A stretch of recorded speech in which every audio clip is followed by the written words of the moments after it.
Suspense. And the producer of radio's outstanding theater of thrills, the master of mystery and adventure, William N. Robeson. You can't say we haven't been warned. From cradle to the grave, we are piously advised that the love of money is the root of all evil. We are urged to be moderate in all things, and we are reminded of the futility of greed by aphorism and fable. But it doesn't do much good, for there seems to be a little larceny lurking in the best of us, and one place where it's sure to show is at the roulette table, around which the action of our story revolves tonight. Listen then as John Lund stars in Win or Lose All, which begins in exactly 1 minute. Another visit with Joe and Daphne Forsythe. Joe, Yeah, Daphne. look at this story about savings bonds in the paper. Yeah? What about it?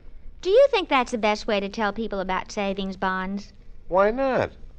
Look, see, it says here that savings bonds are a guaranteed investment. Right now, they pay off at the rate of $4 at maturity for every $3 invested.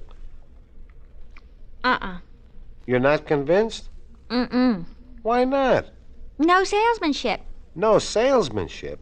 What more do you need to know? Why, right now, more than 8 million Americans are buying saving bonds regularly through the payroll savings plan. So? So what? That's what I say. So what? Now, look, Daphne, if millions of Americans are convinced that saving bonds are their best investment, not only financially, but for the future of their country, what the heck is bothering you? Well, I think they could sell a lot more with salesmanship. You know, slogans and jingles. Listen, if you're spending more and saving less, try a savings bond. Oh, boy. Or maybe savings bond pay good, like an investment should. Daphne. You get a lot to like in a savings bond. Interest, earnings guaranteed. Wow. Well, did I sell you? Yeah, but I forgot what it was you were selling. Savings bonds. I'll take 100. Oh, Joe. And now, Winner Lose All, starring John Lund. A tale well calculated to keep you in suspense.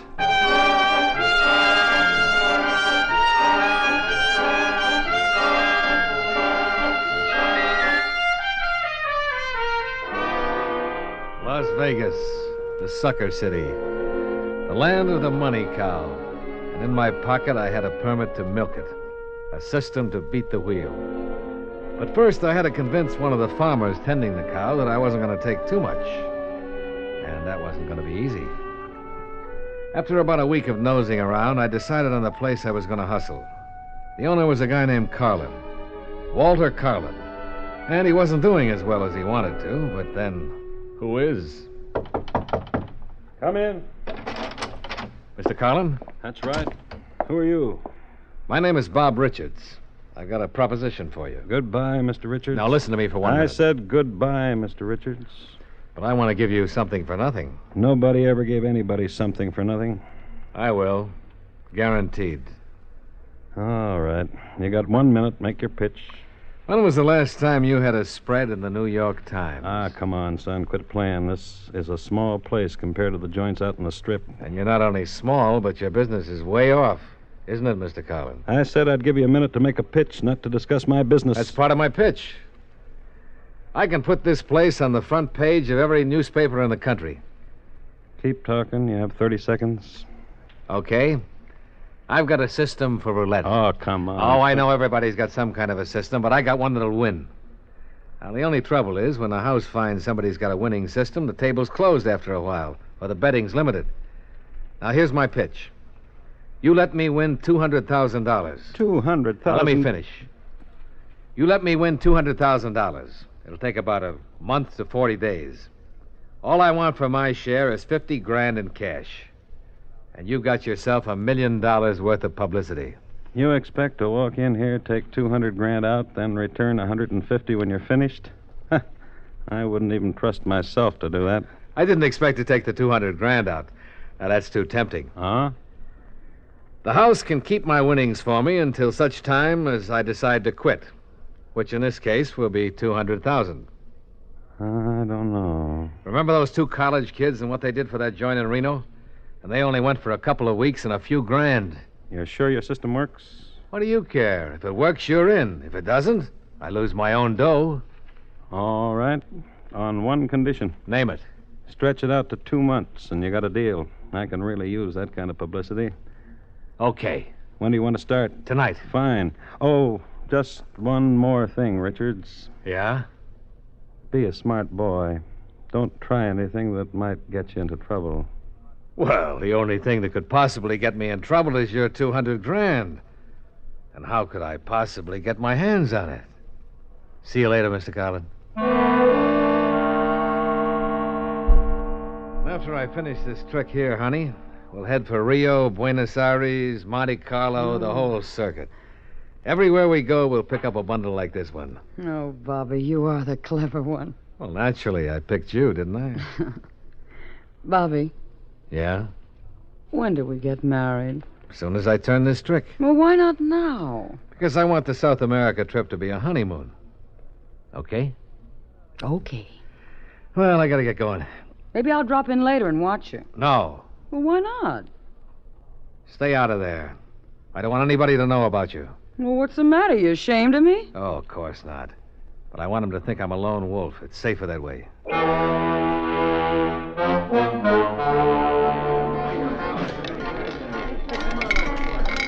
Be there, baby. Be there. 24, Blackie. That'll cost you $1,080, Doty. Yes, sir, Mr. Richards. You've got a real hot streak going, a real hot streak.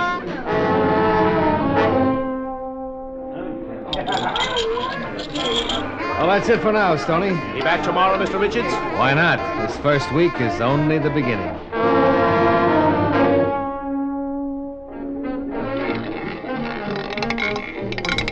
00 green.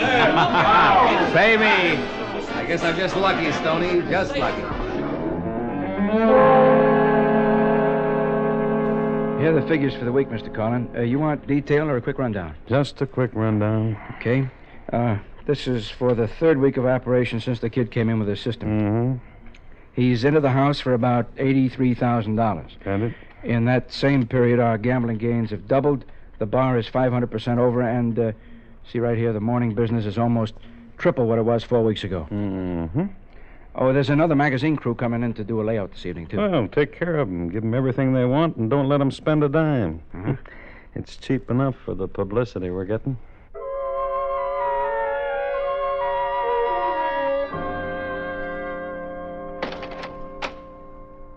Is that you, Bobby? Yeah. Hi. How'd you do tonight? Oh, not bad. 9 grand. How much is that altogether? About 170,000. Oh, then another week or so and it's over. Annie, it's over as of tomorrow night. What do you mean? I'm taking it. All of it. Tomorrow night. But what about your deal with Carlin? Deals are for suckers. I know how I can get away with all of it. But you've got to help. Oh, Bobby, I'm scared. There's nothing to be scared of. Now, if you want to help me, say so now. If not, you'd better pack. Well, sure, I'll help, but I'm scared. All right. Now, I want you to buy a good used car tomorrow. Well, why? We've got a car. Will you stop arguing and listen to me? Sure, Bobby. Okay. Now, you leave here at 9:30 tomorrow evening. Drive north on Route 95. Mm-hmm. Now, 5 miles out of town, you turn around and park, heading toward town. When I leave, I'll drive to the same spot. Then I transfer to your car, and we head right back through town to L.A. And then? We're on our way to South America, baby. Free and clear.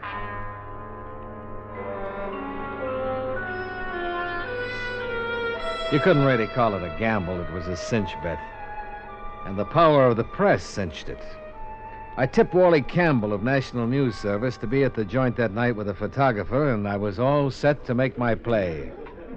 Aren't you going to bet this one, Mr. Richards? Huh? Oh, yeah. 20 on black, 10 even, and 10 on the first 12. Thank you. All bets down. Here we go. Hiya, Bob. Oh, hiya, Wally. I'll be with you in a minute. Oh, by the way, I want to introduce you to Mr. Carlin. He owns this place.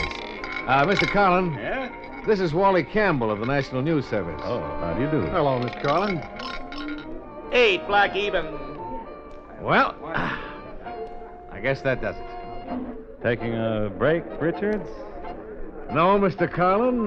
No, I quit. Huh?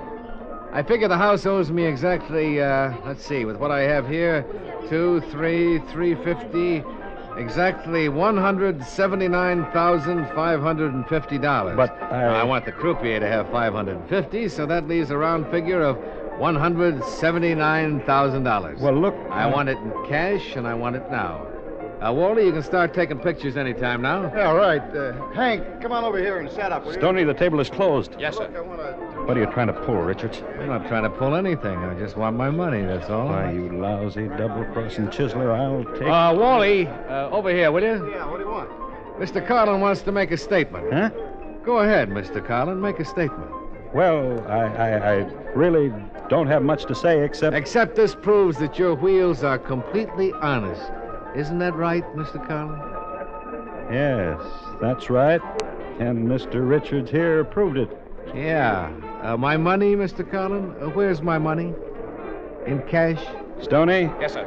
get $179,000 from the cashier. Yes, sir. Now, look, the two of you stand in front of the wheel by that pile of chips there, will you? No, a little to your right, Bob. Here? Yeah, that's it. That's fine. You sure you know what you're doing, Richards? I knew when I came here. I won't quit looking, you know that. Sure, but you won't find me. Now, look, pick up a handful of chips, Mr. Carlin, and give it to Bob, will you? I'll find you. Yeah, that's right. I wouldn't bet on it. Yeah, that's fine. I would. That's fine. Now, look, In fact, I'm betting $179,000 on it.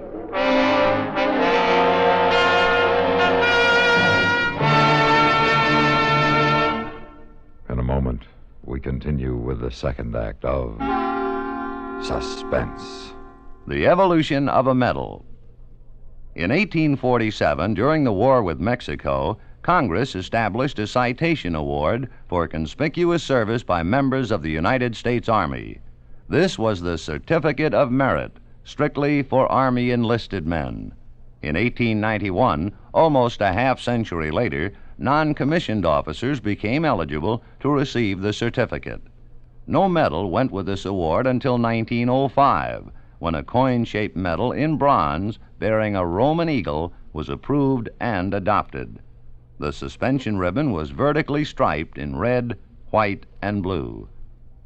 In July 1918, Congress abolished the Certificate of Merit, replacing it with the Distinguished Service Medal and the Distinguished Service Cross.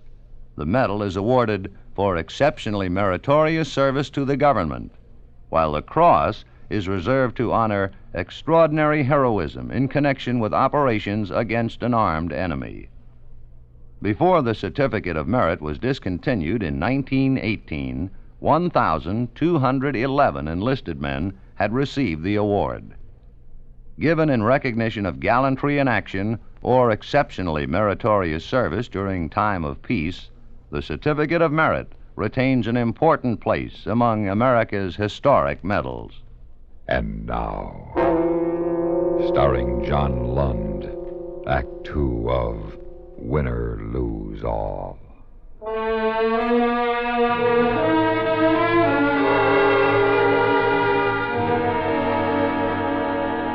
It was easy.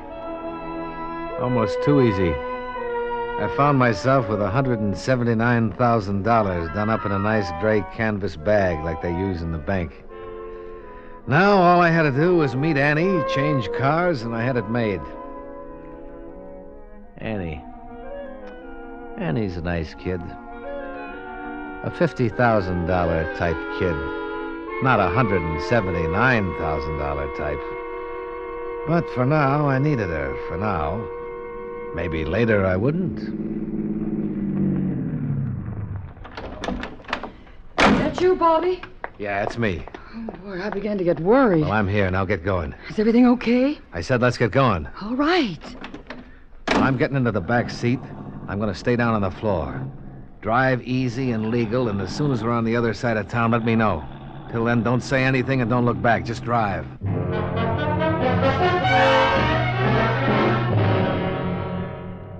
This car was found north of town about 5 miles out. I guess he got into another car there. Well, then where'd he go? Name it and you can have it.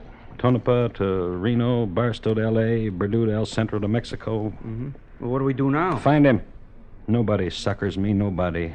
Call the boys in Reno, Carson City, Frisco, L.A. Tell them I want Bob Richards. Tell them I want him bad. And alive.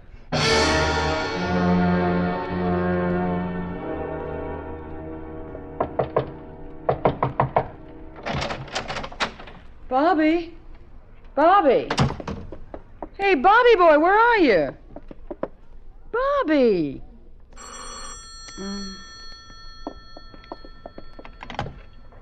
Hello? Yeah, hello. This is the Apex Travel Service. We're calling Mr. Richards to confirm his reservation for one on the 8:55 Transpolar Flight 358 to Paris. Pardon me? Mr. Richards, his reservation for tonight. Oh, for two? No, for one. I said, for who? Oh, Mr. Richards. What room did you want? 214. Well, this is room 212. You got the wrong room. No, I'm sorry. Oh, Bobby boy. Bobby boy, what a rat you are. Annie, what are you doing here? I told you to stay in your own room. Yeah, but I got worried. About what? About you. Oh, I can take care of myself now. Hello. Yes? Yes. Right. Thank you.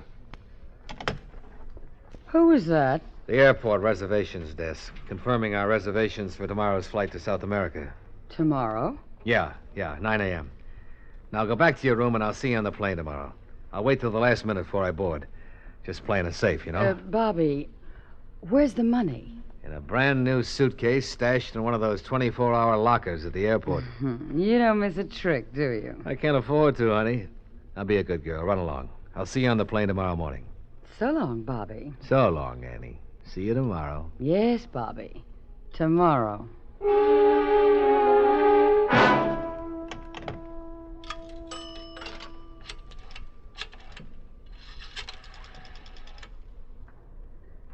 Operator, I want to make a person-to-person call to Mr. Walter Carlin in Las Vegas.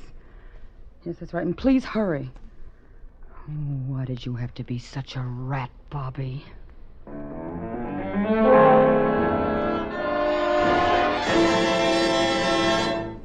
In a moment, we continue with the third act of Suspense. We have together ample capacity and freedom to defend freedom. This is NATO, the North Atlantic Treaty Organization. In addition to the obvious military organizations and commands of NATO, civilian council committees under the International Staff and Secretariat are constantly at work coordinating political affairs, information services, economic matters, production, logistics, scientific affairs, civil emergency planning, and financial problems concerned with the maintenance of this vast and vigorous alliance. The United States of America is a part of NATO. You should be aware of and alert to the objectives and programs of the North Atlantic Treaty Organization. And now, starring John Lund, Act 3 of Winner Lose All.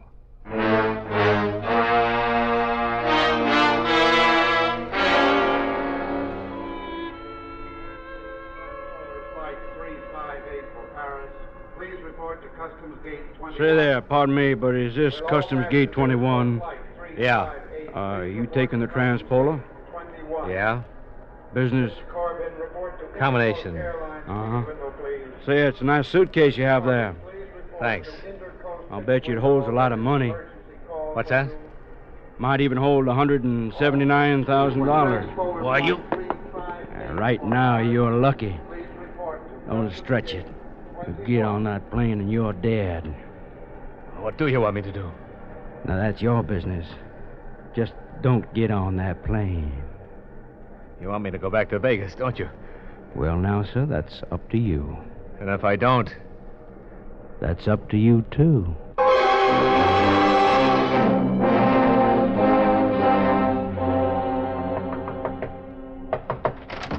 Let me in, quick. What's the matter, Bobby? You look pale. They found me. Who found you? Carlin. I don't know how, but he found me. Where'd they find you, Bobby? At the airport? Yeah, they found me.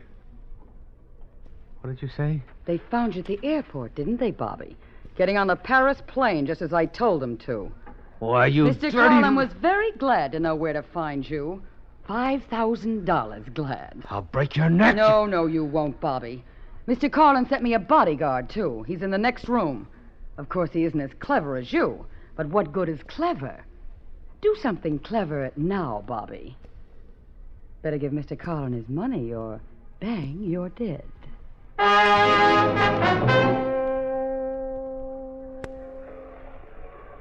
You got a bus that goes to Mexico? Not direct. You change at San Diego for San Isidro, and you get a bus San Isidro to Tijuana. Fine. How soon does it leave? About an hour, 11:55 p.m. Okay, give me a... Bang, you're dead. Get on that bus and you're dead. Leave me alone. Like I said, don't stretch your luck.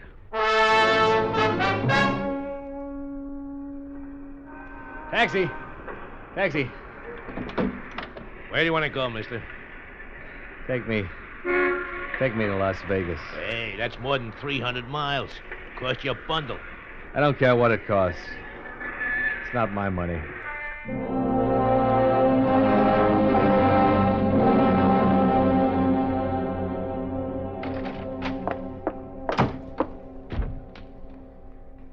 Well, here it is, Carlin. I spent about $1,000. No, Bobby boy, I don't want it this way. What? Not this way. Well, then how? Go downstairs to one of the roulette wheels and start playing. What, with your money? That's right. But don't bet more than $50 at one time. You got a system? Lose with it. Lose the whole 178 grand. But that'll take months. That's right, Bobby boy. Months. But think of the publicity I'll get.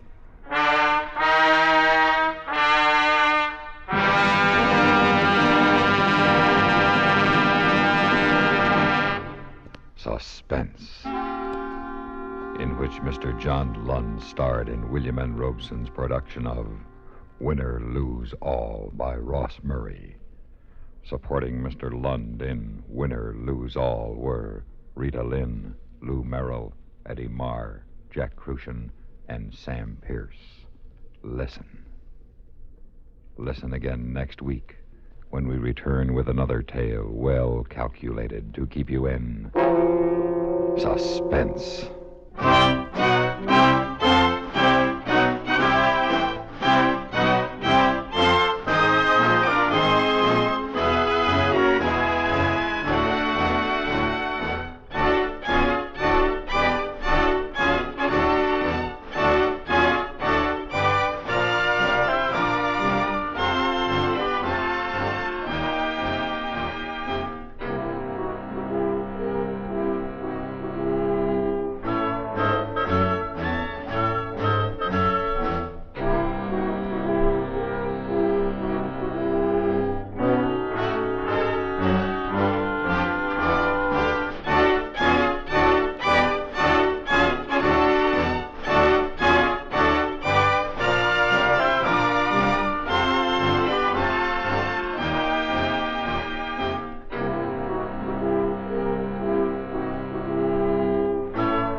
This is the United States Armed Forces Radio and Television Service.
You've been listening to the OTR Gold Network.